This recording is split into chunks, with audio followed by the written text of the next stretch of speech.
there had been an accident, and I thought that it was just the phone tree in action, and he was kind of just letting me know about something that happened, and never thought twice that it was Taylor. So I was like, oh, okay. And then he said, it was Taylor. Taylor stepped on an IED.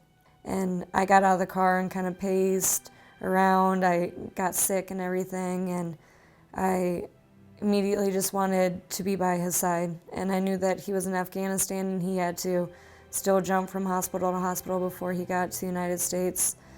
When Taylor was about ready to deploy, I just said, just come back. I was worried about his mental state. I didn't want him to come back any other way than how our friendship was built on. I just wanted the same person to come back.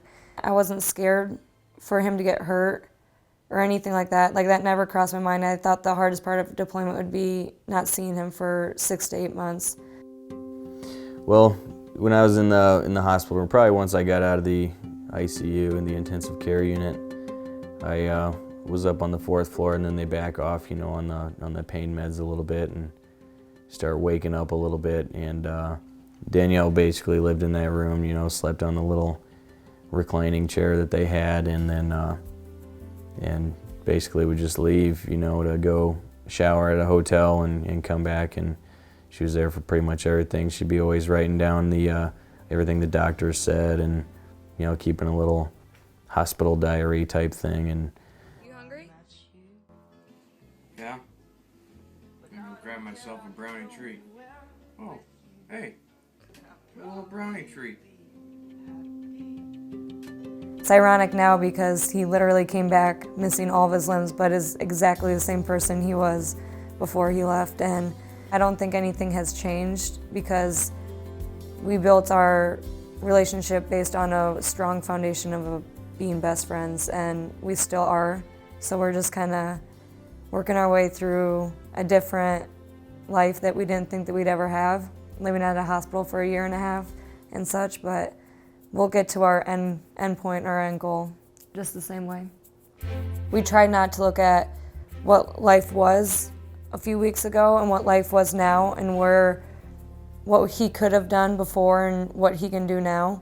We didn't try to look at the big picture. We'd set little goals along the way, and if it was sitting up in bed, it was sitting up in bed, and that was our goal for that week. Hanging out with our friends and just doing everything that we did before.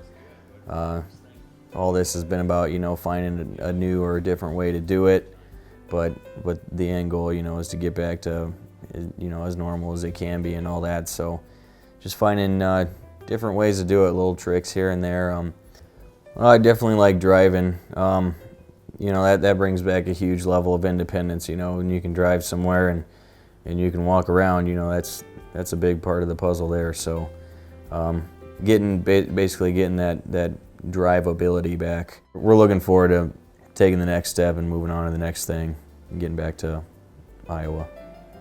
Well, we found our dream piece of land, and so hopefully over Thanksgiving or Christmas we can close on it, and then come spring when all the snow melts and everything, and we already kind of have been focusing on what we want the house to look like, we can just hit the ground and run in the spring and build it, and he can retire and we can move back home and life can move on to the next phase.